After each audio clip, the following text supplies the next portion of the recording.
Welcome to AIM Products for Nutrition That Works with AIM Biologist and Quality Assurance Manager, Philip Germain. I'd like to welcome everyone to today's broadcast. My name's Philip Germain, and today we have a special podcast. It's actually coming from a barley field. We're actually broadcasting today inside the barley itself. So right now I'm actually looking over several acres of barley. This is one specific field, and this field will be harvested tonight. It's actually the middle of the day right now, and I'm looking at this field. And the reason I wanted to broadcast today in a barley field is because I wanted to be able to kind of describe some of the things that are going on in these fields and some of the quality that's being assured, some of the checks and balances that are happening in these fields before the grass is even juiced. So we're going to start really simply.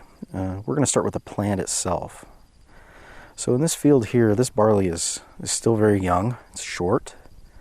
It hasn't really matured to a level where you're seeing any kind of grain head emerge at all. So it's still very much in that young grass state. And the way that these fields are planted, they're actually planted very densely. So that what happens is the barley, once it's planted, it starts to really shoot out of the ground quite quickly. And what will happen is, because it's planted so densely, it'll actually cover and actually create shade on the actual soil. And it'll actually crowd out any type of weeds that can occur, because we're talking about a field or acres, or everything that we harvest. There's no pesticides being used. So there's no pesticides, there's no herbicides. So we're not spraying to remove the absence, not removing these weeds through any kind of chemical means. We're doing it through almost a growth means. So we're crowding out these weeds to ensure that they're not able to get a physical hold within the field itself. And by doing that, we are really creating a very pure product. What you'll see is, if you're driving through the country and you're looking at these agricultural fields, you'll see some of these fields that look just 100% pristine and beautiful.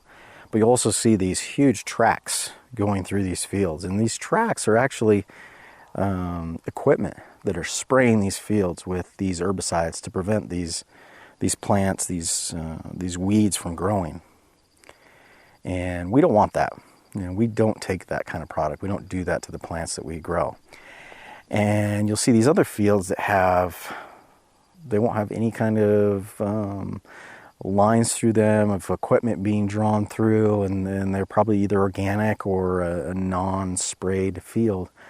But what you'll see, if they're not planted densely, if there's not a lot of effort put into a dense plant, you'll see a lot of weeds coming up into those productions.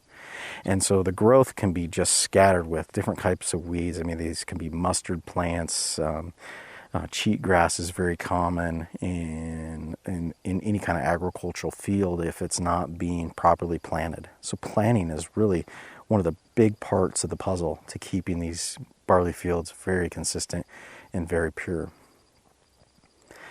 Now, once a field is grown to the state that this field is in right now, we're very dense young plants. And like I said, the equipment is going to come in tonight. We're going to start harvesting this field tonight. The first thing that this equipment's going to do when it comes into the field is it's going to create what we like to call a perimeter purge. So what does that mean? So this equipment's going to come into this field, and it's actually going to cut, chop, and actually collect the very edge of the entire field.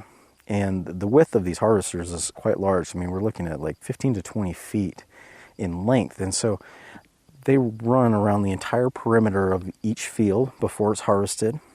And what that does is they're collecting any kind of crossover that can occur. So on the edge of these fields, this is where it's most vulnerable for these other types of species to occur. So we can get some kind of different weeds and plants growing on the very edges of the actual plot itself. So if we do this perimeter purge where we're actually collecting the plant material along the edge of these fields, we're actually removing and not harvesting. So we're not keeping this material. We're going to collect it up. We actually take that material that has been collected around the perimeter, and then we go and we dump that for cattle feed, and we remove that from any type of production. Once that is removed from the field, the production equipment gets sprayed down, comes back and actually starts harvesting the field. And when that harvest occurs, like I said, we're good to 10 to 20 feet inside of that field. And really, once you get 10 to 15 feet within a field, you've eliminated a lot of that crossover plant material that can occur. And that's really important to the quality steps that we ensure when we're harvesting these fields. Now, the field that I'm looking at right now, it's fairly large. I'm not really accurate describing acreage, but what I would imagine is a 40 to 60 acre field. Now, this field will be harvested actually quite quickly and doesn't really account to an extremely large portion of what we're going to harvest over an entire year. It's actually quite small, but you could imagine by taking that perimeter purge and removing that, we do have some loss that occurs there that we're not getting. And what you see in some of these inferior barley products is they won't do this additional perimeter purge that AIM does. And they're looking to maximize their production, and even if that includes maybe a little bit of barley that may include some mustard plants in it, may include some different kinds of wild wheats or barleys that aren't specific to the barley that we're trying to capture and to grow. So that's a big part of the production that occurs in these fields, and it's a really important step. Now, once that perimeter purge has happened, we're into the field and we're actually harvesting barley that we're going to send back and actually juice. It's important that we're harvesting a field that has a very dense cover, like we talked about, so a lot of biomass. So we're talking about a lot of plant material. And I'm walking through this barley right now, and I feel guilty because I'm crushing some of these plants. And I feel bad because this is just, pure nutrition that's under my feet, and it feels I feel guilty in doing it. But what I see when I look down at these plants is just a tremendous amount of leaf material. And I think what is missing sometimes when we think about the barley plant is some of us may not realize about how much leaf material there is. When that barley plant really emerges and gets big and creates a grain head, you'll see that it actually has quite a long stalk. That would be from the ground up. In that portion of the stalk where there's really no leaf material, it's a lot of cellular matter, a lot of fiber, a lot of water, but no real nutrients are in that portion of the stalk. So in these young plants, that stalk has not developed. What we have is a tremendous amount of leaves, and that leaves is where we're going to get the biomass that's going to contain the nutrients that we want. So it's really important that we're harvesting a field that is in the right state of maturity. And it's a very difficult thing to manage, as you can imagine. As things start heating up in the spring times, and these plants really start to grow at an exponential rate, in order to manage that and harvest these plants at the right time really becomes critical. Now, one of my favorite things about coming out to these fields of barley is my chance to just touch and feel and connect with the plant that we're harvesting. And one of the things that not all of us can experience or enjoy is tasting grass that is literally, I'm going to reach down, I'm going to grab a blade of grass and just chew on it. And the funny thing is chewing that grass, I can taste a little bit of that barley.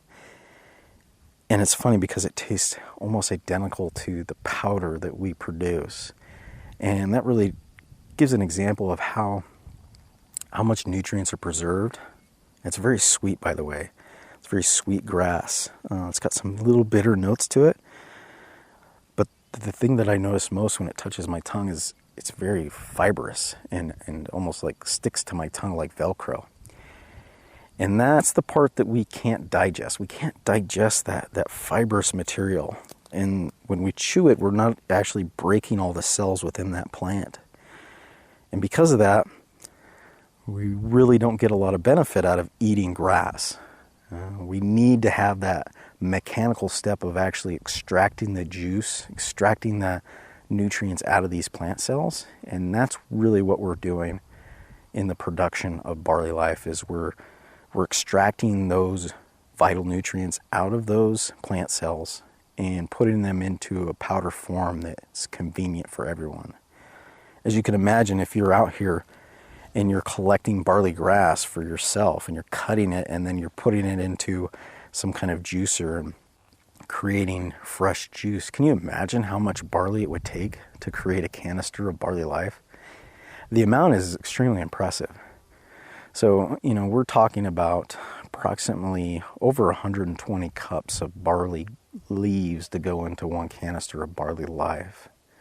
And just put that volume into perspective, over 120 cups. It's an impressive amount.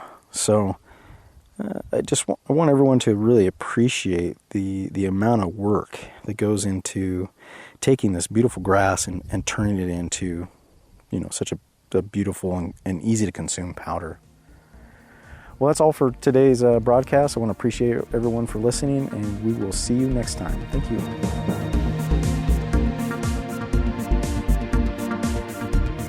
The statements made herein have not been evaluated by the U.S. Food and Drug Administration or other regulatory agencies. AIM products are not intended to diagnose, treat, cure, or prevent any disease. Any testimonials should not be construed as representing results everyone can achieve. You've been listening to AIM Products for Nutrition That Works. Please join us again.